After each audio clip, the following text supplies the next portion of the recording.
कोई भी मस्जिद सरकारी ज़मीन पर या हड़पी हुई ज़मीन पर नहीं बनी है। मुस्लिम अल्पसंख्यकों को दिखाकर डराकर सत्ता में जो जाने की इनकी आदत रही है, अब वो नस जनता ने पकड़ लिया है। सच ये है कि हमने सुना है कि कन्हैया जी आजकल बेगूसराय की तरफ घूम रहे हैं, आई भागे चल रहे हैं, वो खोजे चल रहे हैं। मात्र एक सूत्र बचा है, वो है कि बहुसंख्यक भाइयों को अल्पसंख्यकों को दिखाकर डराते रहिए, वोट लेते रहिए। ये तो वो लोग हैं जो न्यायालय को भी नहीं मानते ना।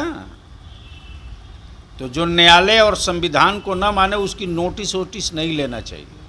यूपी में मदरसों के सर्वे को लेकर अब बिहार में भी सियासत तेज है। जिस तरीके से केंद्रीय मंत्री गिरिराज सिंह ने बिहार में मदरसों की सर्वे और मस्जिदों की जांच की बात कही है, उसके बाद से बिहार में जेडीयू और आरजेडी दोनों हमलावर है। जेडीयू के पूर्व एमएलसी गुलाम रसूल बलियावी ने करारा हमला बोला है गिरिराज सिंह पर, और साफ तौर से उन्होंने कहा है कि गिरिराज सिंह जिस तरीके से अल्पसंख्यक समुदाय को डराने की कोशिश कर रहे हैं, जनता सब देख रही है। और क्या कुछ कहा है गुलाम रसूल बलियावी ने, सुनिए आप।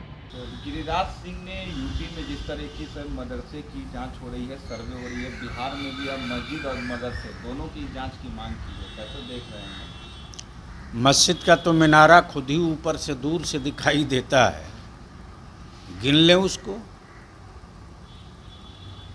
कोई भी मस्जिद सरकारी ज़मीन पर या हड़पी हुई ज़मीन पर नहीं बनी है।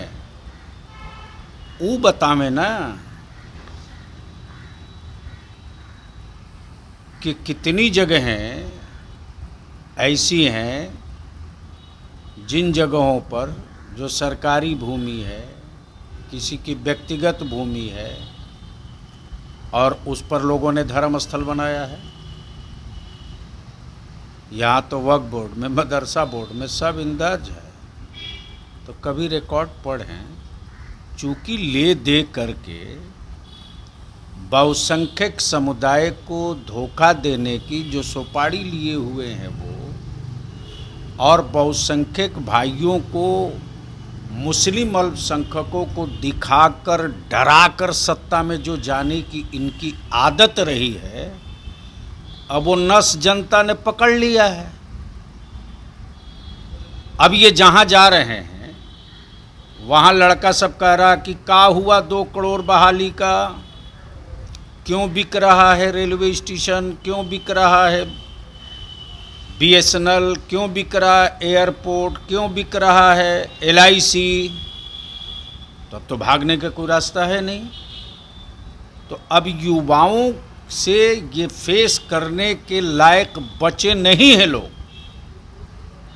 तो इनके पास एक ही सत्ता में बने रहने का मात्र एक सूत्र बचा है, वो है कि बहुसंख्यक भाइयों को अल्पसंख्यकों को दिखाकर डराते रहिए, वोट लेते रहिए।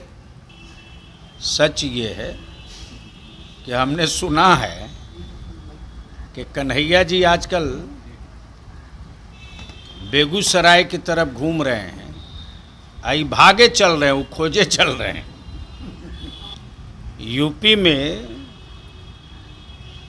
जिनका मकान बुलडोज़र से तोड़ा गया, कोर्ट ने क्या कहा उनको? मध्य प्रदेश में जिस मुस्लिम अल्पसंख्यक का इंदिरा आवास तोड़ा गया, क्या कहा कोर्ट ने? ये तो वो लोग हैं जो न्यायालय को भी नहीं मानते ना। तो जो न्यायालय और संविधान को ना माने उसकी नोटिस वोटिस नहीं लेना चाहिए।